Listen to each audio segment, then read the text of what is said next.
Afternoon. Thank you all for being here with us. My name is Jen Klein. I'm the president of the Ohio Chemistry Technology Council, and welcome to today's webinar on the new HON Fenceline monitoring rules and data management. Today's webinar is being presented by one of OCTC's newest members, Trihydro, and we are thrilled to have them here with us today presenting on the issue. Just a few housekeeping items. We are recording the webinar and we'll share it along with the PowerPoint and any relevant documents later today or tomorrow. For OCTC members, you will also find the webinar up in our webinar library on our new website. We will have time for Q&A at the end.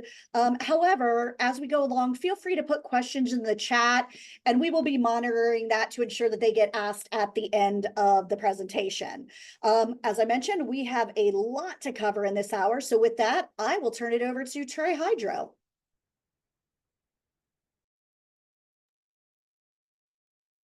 Thanks so much, Jen. My name is Amy Blythe, and I am going to introduce our speakers today. Thank you all for joining us. First, we have Jeremy Sell, our Senior VP of our Air and Process Services Business Unit leader, as well as our Sales Director, Carrie Ward. First off, Jeremy serves as the Senior Vice President and Business Unit Leader for Trihydro's Air and Process Services Business Unit. Jeremy leads Trihydro's Fenceline monitoring program and has supported dozens of refineries in all aspects of their Fenceline monitoring programs, from pilot studies through routine monitoring and reporting. Next, we have Carrie Ward. She has 26 years of experience in environmental compliance projects and software development. With her background, she understands the importance of purposeful data and involving industry experts in the evolution of software tools. Carrie's passion lies in helping industry leaders make better, cost-effective decisions by introducing tools that create visibility and opportunity for optimization. She works closely with clients to understand data management goals, identify solutions, and incorporate feedback into product enhancements. With that, I'll turn it over to Jeremy. Thanks, Amy. Thanks everybody for joining us today, taking the time out of your day. Hopefully you will get some good value out of this meeting. Thanks to OCTC for helping us coordinate this and getting it set up. So we'll go ahead and get started. Amy, if you want to jump to the next slide. So today we're going to talk about Trihydro's experience with the refinery Fenceline rule and lessons learned from our practice there. Then we're going to dive into the nitty-gritty details of the HON Fenceline monitoring requirements, as well as the schedule, compliance schedule as it comes forth. We'll talk about EPA Method 327 and some of the challenges that we are going to have with that. And then I'll turn it over to Carrie, and she will talk about data management considerations and some lessons learned on the data management side related to the refinery sector rule and our experience there. And then, as we talked about at the end, we will open it up to questions. Next slide. So Trihydro's been involved with Fenceline monitoring since the proposed rule was drafted back in June of 2014. We started following this pretty closely. As Amy mentioned, we've supported all aspects of Fenceline monitoring, from pilot study implementation through corrective action and data management using Trihydro's Fenceline Pro software. We've supported numerous refineries. I think we set up programs at almost, I think, over 10, 11 facilities. And then we also are currently supporting about 40 of those, and have supported over the years about 50 refineries with their data management. Next slide. We'll start out sharing some lessons learned from our experience. Really, the first piece is where we're at right now. Pilot studies really can be a helpful thing. We had a lot of facilities that we worked with that did pilot studies, identified problems before they had to report, before the compliance period. And they were able to make some small changes, operational changes, and get those corrected. And so, there is some value in doing that. So you're not having to report data to the public that is going to show that you're out of compliance. Second lesson learned, kind of the problem areas that refinery fence line monitoring observed. The first one being storage tanks that were located in close proximity to the monitoring perimeter, especially if they had kind of higher concentrations of the benzene for the refineries that we were looking at. The other were loading racks and docks. Between those operations, there tends to be a fair amount of emissions that come off. And then lastly, wastewater treatment operations. Wastewater treatment operations continues to be a focus area for EPA. We're working with a couple facilities that have been approached by EPA and have requested them put additional monitoring stations in to kind of provide a better density of sampling around the wastewater treatment operations. The third one is if you're going to do a pilot study, make sure you follow through. We have supported a site that did some early sampling, identified a pretty big issue, and decided they couldn't do anything with it. And so they were thrown off, and when they started reporting data, they still had issues. And when EPA found out that happened, they're in the process of negotiating a consent decree at the time. And so certainly want to avoid that if you can. So if you're going to do a pilot study, you need to be prepared to, resolve the issues that come up. The fourth lesson learned deals with field training of personnel.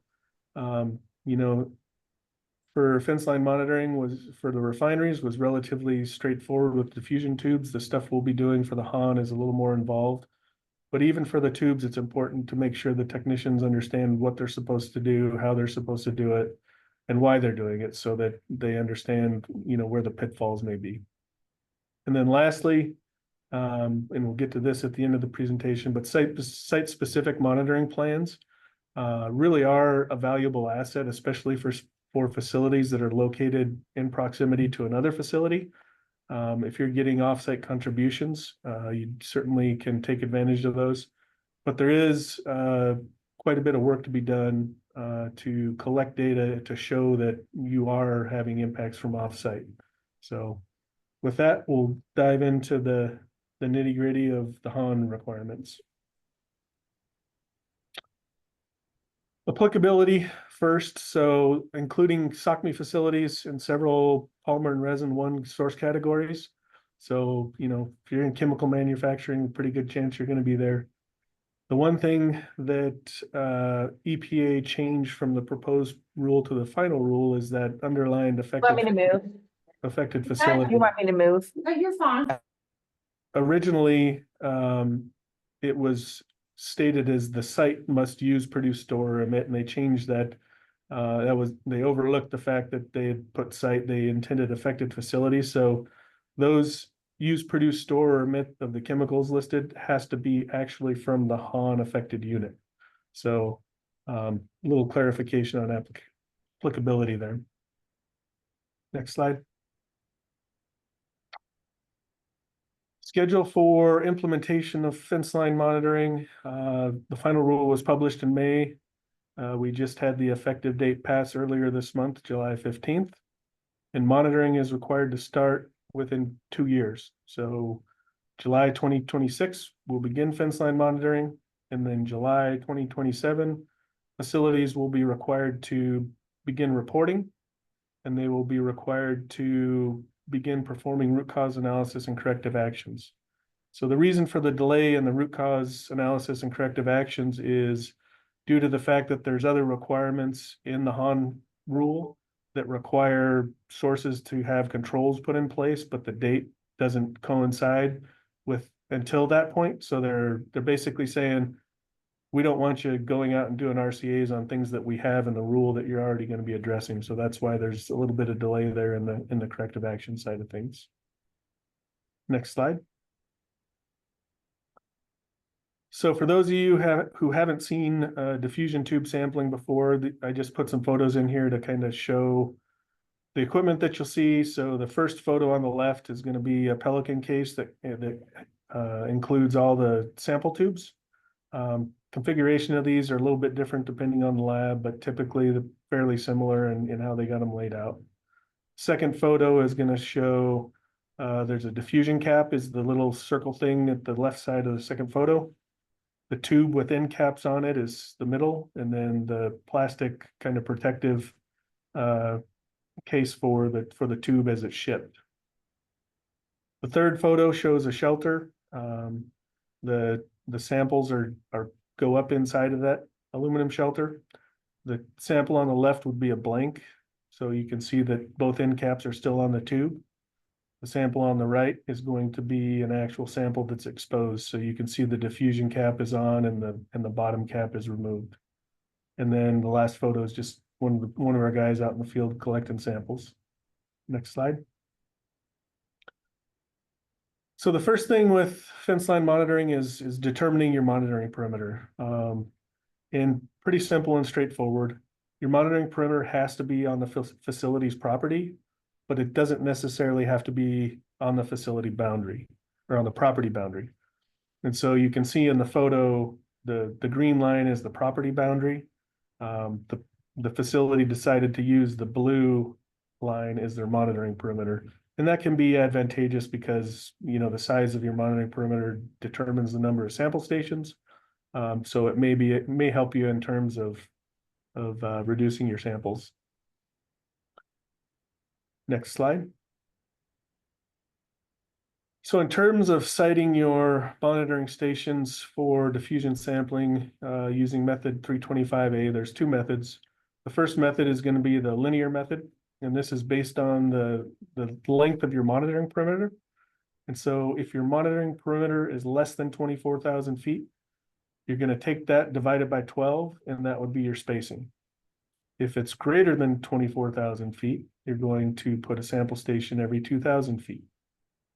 On the image on the right, you can see the next piece is if you have VOCs within 50 meters of your fence line, and they're located between the primary sample locations, you're required to add another sample station. So those dark green tanks on the site would be emission sources. And then you can see the two additional monitors that are added at the midpoint between the primary sample stations along the top of the facility there. Small disconnected areas, a lot of facilities have, you know, a storage tank or something that's maybe at a loading rack that's offsite somewhere. There's not a lot of detail in that, but there is a requirement that you have a minimum of 3 locations, and your spacing doesn't have to be any less than 500 feet. So a little bit of help there. But if you have a site that's offsite or a facility that's offsite disconnected, and it's fairly large, those certainly can add up fairly quickly. Next slide. The second method for determining your sample locations is radial method. The radial method is intended for sites that are regular shaped. And so you find the centroid of the facility, and then based on the size of your property, you're going to put sample stations at either 30, 20, or 15 degrees, depending on the size of your property. The same requirement for additional monitors applies here as it did in the linear method, and the same for small disconnected areas. Next slide. So to summarize the passive diffusion tube sampling, diffusion tubes are going to be used for benzene, 1,3-butadiene, chloroprene, and ethylene dichloride. The sample stations are intended to cover the tubes, so keep them out of the weather. They need to be located on the fence between 1.5 to 3 meters above ground, which means not a whole lot to me, but we're talking 5 to 9 feet is kind of the ballpark there. And they have to be surveyed with an accuracy of 3 meters. Sampling period for diffusion tubes is going to be 14 days. So you'll sample, if you sample on Tuesday, you'll sample every other Tuesday. During that sample period, you're required to record temperature data. The temperature data, the average temperature data through that 14-day period is used by the lab to to basically convert to a concentration from what they get from the tubes. So you do have to have a weather station. Most facilities, the rule allows for using an airport weather station if it's within 25 miles of your site. And that simplifies things a little bit just from the standpoint of the maintenance that's routinely done on those. But if you're having challenges, it certainly may be different than what you're actually seeing at the site in terms of wind direction. The EPA method 325B is the method that the labs use to analyze for the four constituents here. Typically, those are going to include, your tube rental, the analysis, the shipping back and forth, and all of those sort of things. So, just important to verify when you're contracting with the lab, make sure what's covered so you don't have any surprise costs come up down the road. The QA/QC samples are based on the number of locations at the site. So if you have a location that has 19 or less locations, you're going to have one field blank and one field dupe. If you have 20 or more, you're going to have one field blank and two field dupes. There is skip period monitoring that is allowed for these constituents, with the exception of chloroprene. And really you have to have 2 years of detections below a certain threshold, and then you can go from 2 weeks to monthly to quarterly and eventually to annually. Not a lot of facilities are using that at this point in time, though. Next slide.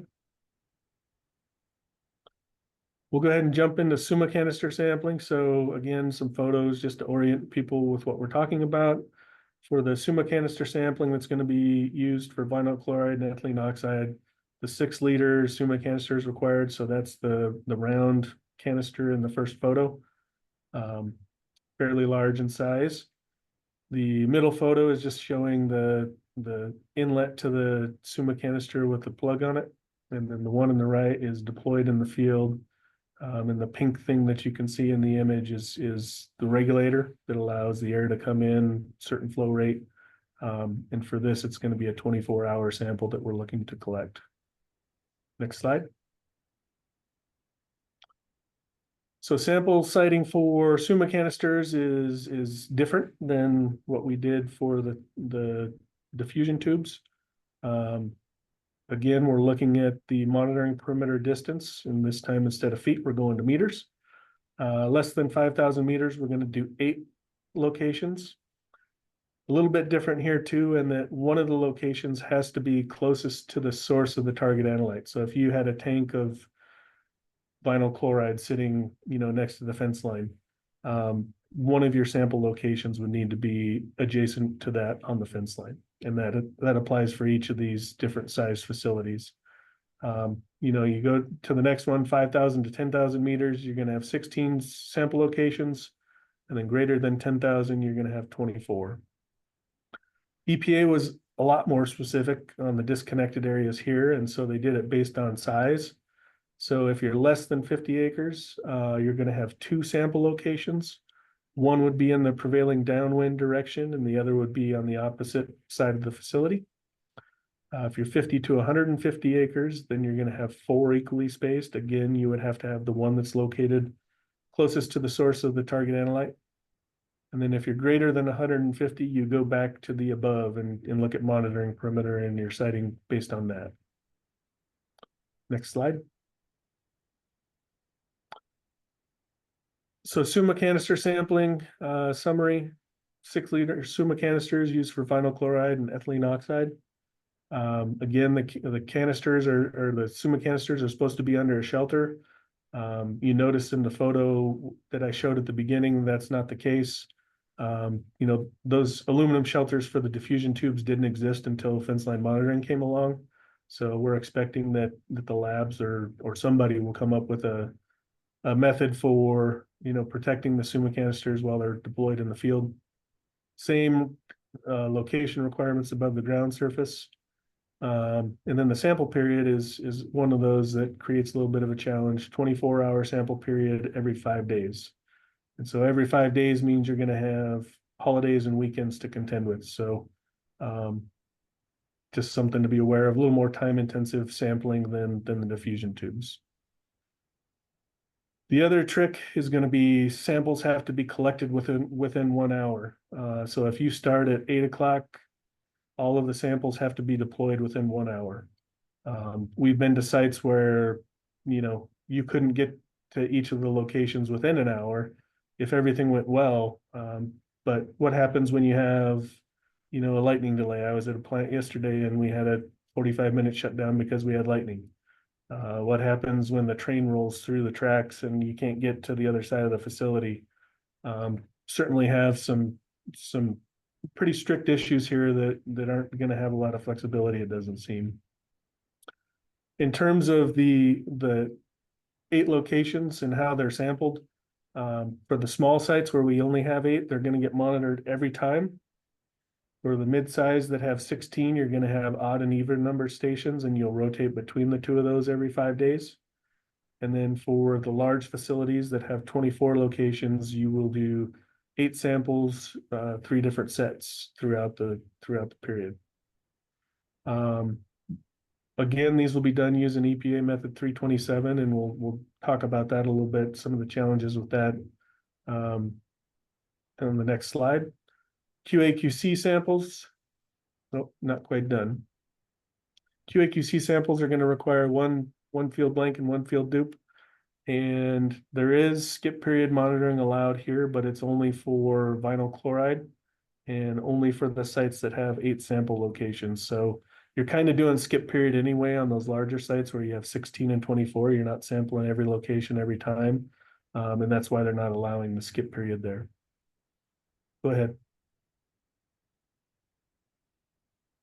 EPA method 327 has a lot of challenges. We could probably do a whole webinar on just the challenges of 327, so I'm going to keep it brief. The biggest question we've got, or we've seen, is are there going to be enough canisters for everybody to do the sampling? And I think, we've talked with several labs. Canisters don't seem to be an issue from the lab standpoint.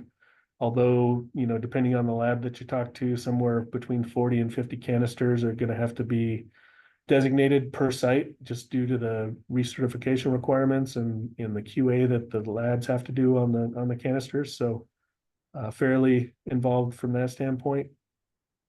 And then in terms of field challenges, we talked about, placing canisters in 1 hour can be a challenge. We talked about sample collection on weekends and holidays, making sure that you have staff in place.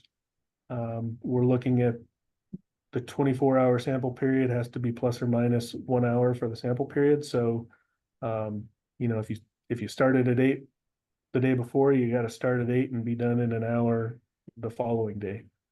So again, pretty tight requirements. And then the last one, the 8-day hold time, really that's more of a lab issue. Getting the samples, getting them shipped as soon as you can is going to be important because the lab has to let them sit before they can start processing for a certain amount of time. And that just goes into the delay of getting the analyses completed. Next slide. The lab challenges, I think the lab challenges are just as big, if not bigger than the field side. Currently, this is a new method, so really there's not a lab out there that's accredited to do the analyses. There's labs that are working on it, but most people, if they're doing pilot studies at this point in time, are doing TO15 SIMS analysis and getting that, but that's not an approved alternative for this method. So when it comes to compliance period, that's not going to be an option. The labs are having to put a fair amount of investment into, capital and equipment to get things in place for this. So there certainly is some challenge there. As the labs start to do this analyses, there's definitely potential that they're going to run into issues that they really hadn't thought of yet at this point. And then the action level for ethylene oxide in particular is super low, and it's very near the reporting limit. And so whenever you have that, kind of the accuracy of the data, the quality of the data becomes super challenging. And then there's interferences from multiple things that impact ethylene oxide. And, if you've ever If you've ever done ethylene oxide sampling, you'll certainly would know that there's a lot of challenges, especially in getting to the level of concentrations we're talking about for the action level. Next slide. So what are the action levels? EPA coined a term delta C. And so the annual average delta C for diffusion tubes is going to be the average of the last 26 event delta Cs. For the Summa canisters, it's going to be the annual average of the last 73 events. So that's the number of events that you have in a year. When you talk event delta C, you're going to take one sample period. You're going to look at the data from that set, and you're going to look at the high and the low and subtract those. And that's where you get your delta C. And, you know, if you're doing it at a site where you have multiple analytes, you're obviously going to have more than one delta C that you're going to need to be concerned with. The action levels here, basically what EPA did for the majority of these action levels was modeled emission control devices at facilities and assumed that if everything was working correctly, that none of the sites would have an exceedance. That's how they came up with these action levels. The only one that differs from that is the chloroprene for the neoprene source category, and that's actually a risk-based number. So that's the reason there's two for chloroprene. One will be just for the neoprene source category. The other would be if you happen to use, produce, store, or emit chloroprene and weren't a neoprene source category. Next slide.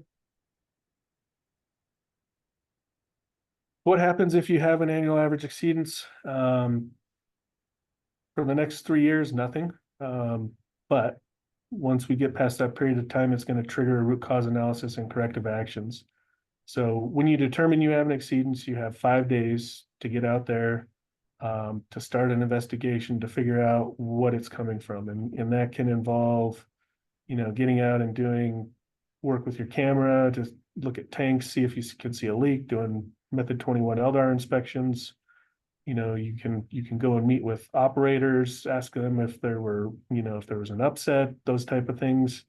Or you can do more frequent sampling. You could use tubes, you can do daily tube collection, or you could employ something different. If you can't determine what the root cause is within 30 days, and this is different than what the refineries had to do, you have to implement real-time sampling techniques. Which is a big deal. You're going to have, you know, an equipment vendor on hand or on contract, because getting something installed and on place in 30 days is going to be hard to do. And so, you know, making sure really what EPA has shown at this point is field GCs is what they tend to like to see. And there are some options out there, but just a thing to think about as you move forward with the program. If you put your real-time monitor out there and you still don't know what the source is after 48 hours, then you either need to relocate that or you need to add another monitor to help you determine what the source of emissions is. You have 45 days to complete your corrective action or complete your initial investigation and corrective actions. And then if it's going to take longer than that, you are going to be required to submit a written corrective action plan to EPA. Or if you complete your corrective actions and the next sample period, delta C, is still above the action level, then you have to submit a written corrective action plan to the state. And it's pretty prescriptive as to what goes into that. But certainly time intensive and going to require some effort there. Next slide. We talked about site-specific monitoring plans. You know, originally when EPA was approving site-specific monitoring plans, they would accept modeling to kind of support some of the calculations. What we've seen is a shift in they're requiring actual observed data to support the calculations that are going to be used for site-specific monitoring plans. So your plan is going to have to include what are the near field sources that are impacting you. So what's offsite that's coming onto your facility? What monitoring locations of yours are being impacted and when are they being impacted? where you're going to put your additional monitoring to help you determine when you have an offsite source contribution. And then how you're going to calculate, and this is where it gets into, you have to have data to kind of support the calculations that you're going to use. So if you have the wind blowing from the west, you know that this tank's causing you issues, and how are you going to calculate what that issue is that you can subtract out? You're going to have to explain what measurement technique you're going to use. Are you going to use a real-time monitor? Or are you going to try to use something different? And then the last one is, how do you deal with calm wind? It's relatively easy when the wind's blowing hard one way or the other to say, yeah, I'm impacting the neighbor or the neighbor's impacting me. But when it's not really blowing, how are you gonna deal with the data reduction for that period? The other thing is if you have a site-specific monitoring plan, you do have to have an on-site met station, and there's siting requirements in method 325A that talk about, where to place a weather station to keep it from being impacted by the surrounding terrain. And then they also have calibration requirements that can be a little bit onerous in terms of maintaining it, but definitely you need to have that in place if you're going to have a site-specific monitoring plan. You got to have the data again to support the corrections. How are you going to do the calculations? And then managing those calculations can be a real bear. There's a lot of data, especially if you're collecting real-time data, and how to, having something that is automated to do your calculations for you is going to be a necessity as you move forward into implementation of that site-specific monitoring plan. Next slide. All right, with that, I'll turn it over to Carrie, and Carrie will start talking about some of the lessons learned and experience that we had from the data management aspect. Thanks, Jeremy, and good morning, everyone. So I'm going to focus on the major data management lessons we've learned from our clients that are using Fenceline Pro over the last 8 years. Next slide. Thanks. Let's see. So let's start with a sky view of the moving parts. So once you have your Fenceline set and you've determined the location of your sample stations, you'll need to start thinking about how you're going to manage all of that data before the sampling phase begins.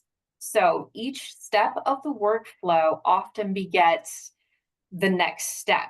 And so in this diagram, the circles are representing basic steps in the workflow, and the squares are representing the data that's collected and processed after each one of those steps.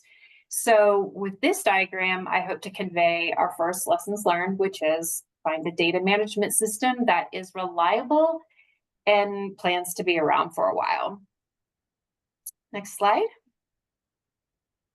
So in 2016, Trihydro created Fenceline Pro to help refineries track the workflow and then process the large volume of data for root cause analysis and for the regulatory report for the benzene Fenceline monitoring rule. And then this summer, we started to work on incorporating the additional contaminants into the system, working on the workflow for the 327 method, and then adding features to handle the new action levels for each of those new contaminants. Next slide. So Jeremy's team conducted a case study to estimate the total number of data points collected in 1 year. And with just benzene, we're looking at almost 60,000 data points in 1 year. Now, adding just 3 constituents to that list of what you're sampling and monitoring for increases that number by almost half. So 88,296 data points per year. Next slide. So let's focus on that routine data flow, starting with the field data side, the field data collection. So when a new event begins, you'll need to, for the 325 method, to let those tubes set out in the monitoring environment so that they can equilibrate. And we capture that stage of the method at the beginning of each field event in the mobile app. And there's a screenshot that you can see on the left side here. Then below that, we start monitoring for our first location. So with each cycle, regardless of which method you're capturing during the event, you're going to record the following information, as well as any field issues that could come about during the sample event. And so this brings me to my second lessons learned, which is maintain strict data integrity standards within your system. So your data management system should be your main system of record. So you're going to want to capture as much information, original source information, as soon as as much as possible, as soon as it happens in the moment. So like recording a missing sample, which we've seen over the last 8 years. It could be a flood event, or oddly enough, people want to collect these things. And so we've seen them just simply go missing. They'll grab legs and walked off of the site. And it was a surprise to the field crew that came back out and captured that. And so we needed a way to capture that information so that it can be relayed back to the laboratories and then documented within the system. And so that's a perfect example of data that you're going to want to collect when it's noticed. And then having collected that information, it may inform unexpected results once the lab posts your data. Next slide. Another major source of data is going to be your weather data. Jeremy talked about this a little bit. So you're going to need to capture that continuous monitoring data, including wind direction, wind speed, temperature, and barometric pressure. So this data is used to process the analytical results and in case you need to conduct a root cause analysis. So pulling weather data into your system will provide you with tools to assess those results as quickly as possible and develop your corrective action. And so here comes my third lessons learned. The rule allows for the nearport meteorological station, nearest airport, as long as it's within 25 miles. And so we found over the last 8 years that this is the most consistent data source for the sites that are able to use that. So whenever the systems go down, we can retrieve the recorded history from a public-facing website. And so that makes it easy for you to rely on that data source. However, if your nearest airport is not within 25 miles, then you'll need to either install one on site, or if you already have one, get it evaluated against that regulated criteria and develop that maintenance program for it. You're also going to want to find out how easy it is to connect to that data source. So a lot of the newer technology that's out there makes this super simple. And we're finding out that some of the equipment that was purchased back in 2016 when the RSR first dropped, it's already outdated and it's clunky and unreliable. So keep that in mind when you're looking at what your weather data source will be. Next slide. So I'm going to start this slide off with our fourth lessons learned, which is eliminate communication gaps between the field and the lab. And obviously with the HON rule, this is going to be especially important because now they're spelling out how long you have before you need to perform and conduct your root cause analysis and then respond with corrective actions. And so the lab obviously needs this data, the temperature, to process the volumetric results. And this is typically a huge communication gap that can delay you receiving your results. So you're going to want to eliminate that communication gap. Fenceline Pro automatically generates the COC once that field data has been uploaded from the mobile app. And then it's pulling in the field issues that were recorded during the mobile app and displaying the average temperature within the COC so that the lab has everything they need to begin processing those results as soon as possible. Because we involve the laboratories in this workflow, we got a great idea that came from one of the labs to modify that electronic COC by adding a more easily digestible format of the data that's in your COC, so they can populate their own systems internally and prepare for your results in advance of receiving them.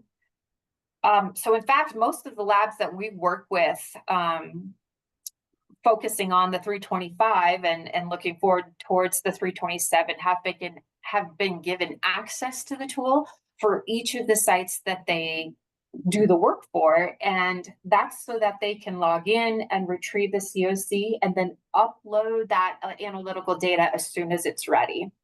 And so again, this is going to be a function you're going to want with your system that helps eliminate those communication gaps so that you can view and respond to results faster.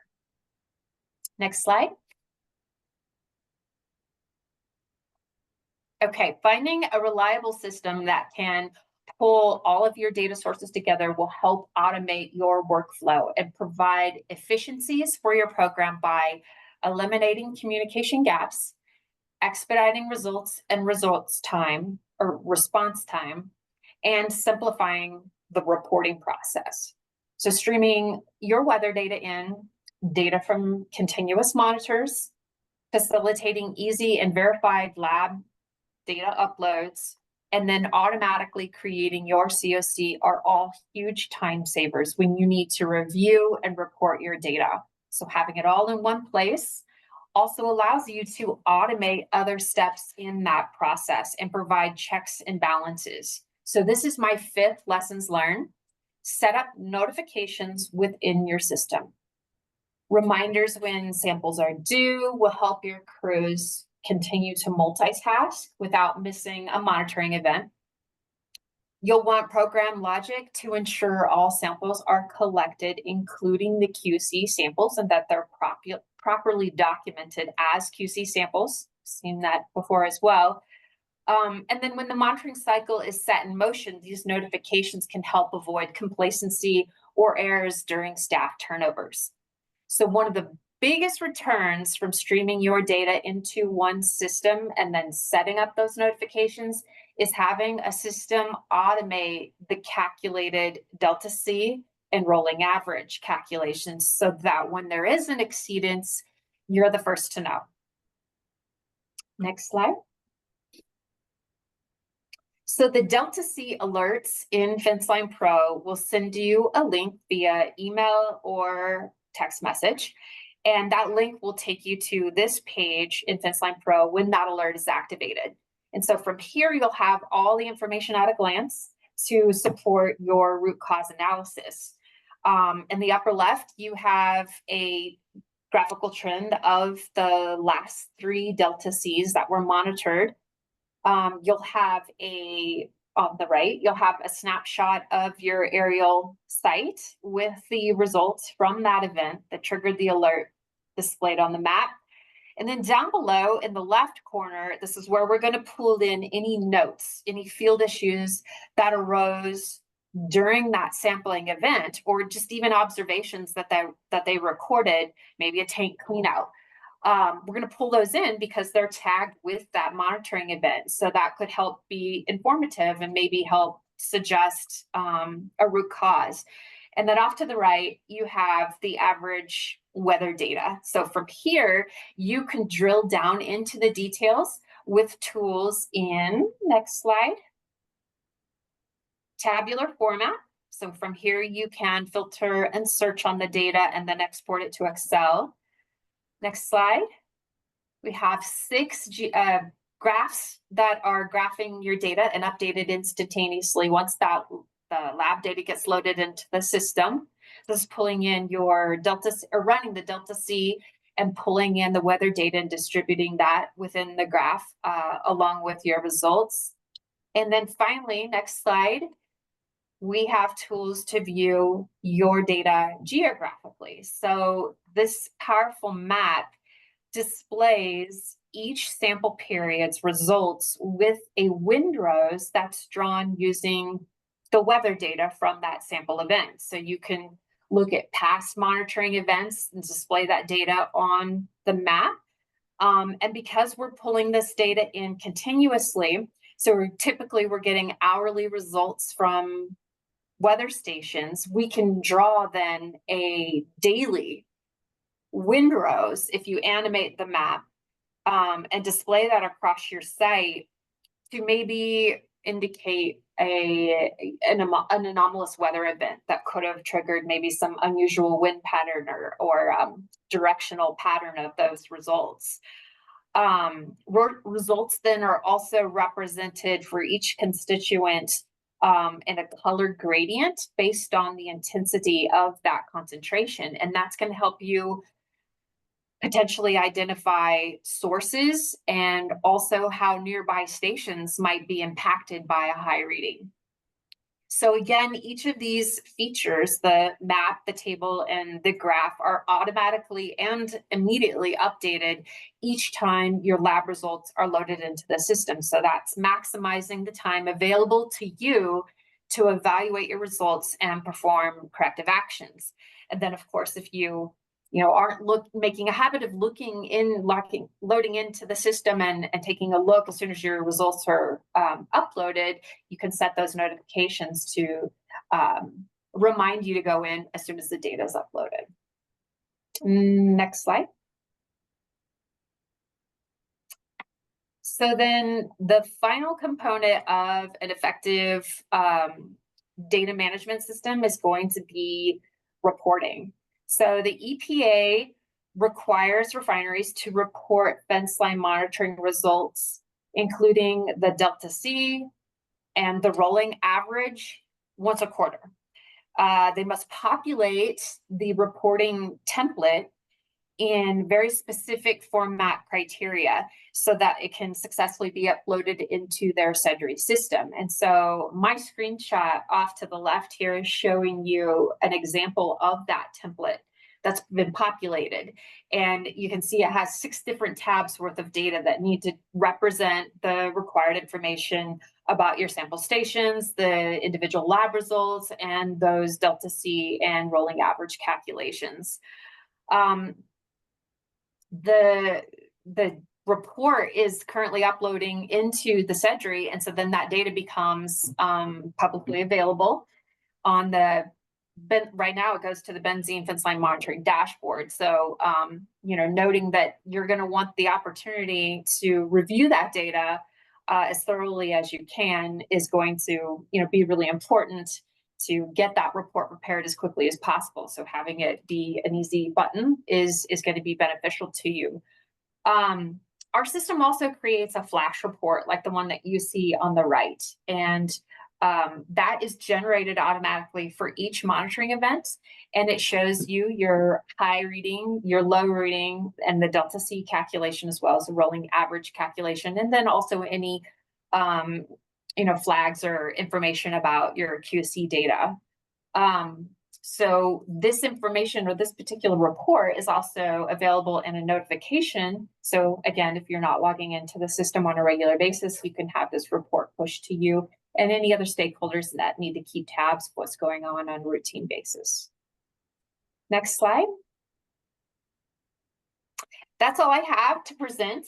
Just to quickly recap those lessons learned. Number 1, have a data management system that is reliable and plans to be around for a while.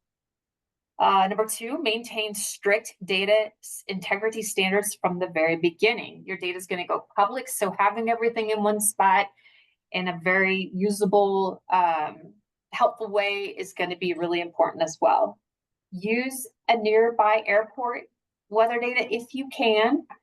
And extremely important to eliminate those communication gaps between the field and the lab to expedite results. And then finally, set up notifications once you have your data going into a system. That's it. Back to you, Amy. Thank you, Jeremy. Thank you, Carrie. We appreciate it. We did get a couple of questions in the chat. Amy, if you will go ahead and kick off of sharing. We'll go ahead and ask these questions. I do have 2 right off the bat. One was, Someone asked that their facility is not a refinery. However, they do have a synthetic minor Title V and use butadiene on site. Will this apply to our site? Are you able to answer that question? I think probably a little more information would be needed to evaluate that.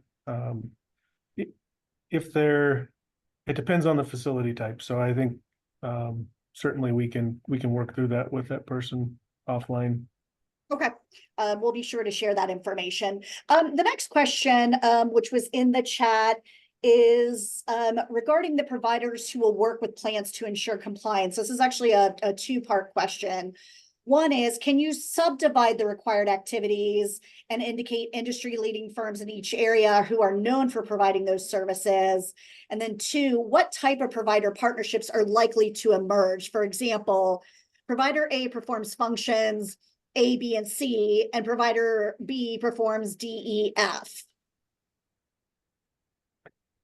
Yeah, what we've seen with the refinery fence line is generally what they've been doing is using an on-site contractor to complete the every 2-week sampling. So not a huge time sink, and typically if you've got on-site people there already, they can do that field piece for you. With the Summa canister sampling, I think there's probably a higher level of qualification that you may need for that person to have the skill set to make sure that they're doing all the field QA that needs to be done. And so, I don't know that there's anybody, that would really be suited for that, that I know of. If you had a company that was doing, had people that were familiar with Summa canister sampling, with just the sampling process, likely those would be good candidates for companies that could be employed to help you implement the field aspects of it. And then labs, I think there's, typically it's the bigger labs, especially that are going to be taking on the method 327, just because it is so complicated and complex. But there's a number of labs across the country that are doing method 325 B analysis, and then there's, as I said, there's nobody accredited right now, but there's a handful of labs that are working towards getting that accreditation for the 327. Carrie?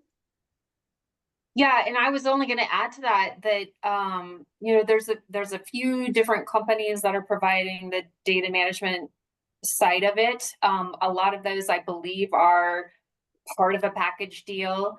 And we kind of figured that it's probably more beneficial to the companies that are looking to select the best options for themselves. And so we are able to work with, whatever contractor you have on site conducting the field work. We've worked with a number of different laboratories, and I think having that type of relationship with multiple different companies is going to probably be beneficial. So it's up to you to kind of figure out which setup is going to work for you. Okay, and we do have some fine OCTC member lab companies that are very active in the organization. So obviously always happy to provide information for them as well as info for Trihydro. Let's go ahead and open it up. We have a few minutes for questions. You can put it in the chat or go ahead and just raise your hand, unmute yourself and ask away. And I would like to think that I could have some draft questions, but this is really dense. So definitely a little above my pay grade, but I know we've got these experts here and want to be able to utilize them. And I do know as well that they will make themselves available afterwards as well if you have questions that you want to ask offline and don't want to ask in this forum. All right, going once. Going twice. All right. Well, everyone, thank you so much for being here with us today. There is obviously a lot to cover here, and I'm sure there will be questions offline. Again, feel free to reach out to myself or to Jeremy and Amy and any of the team, Miss Ward as well. We will make sure that folks get what they need. We will be providing you, again, with the PowerPoint, any follow-up information and the like here in a bit with the recording to share with your colleagues. And with that, we will see you all later. Thank you all. Thank you. Thank you.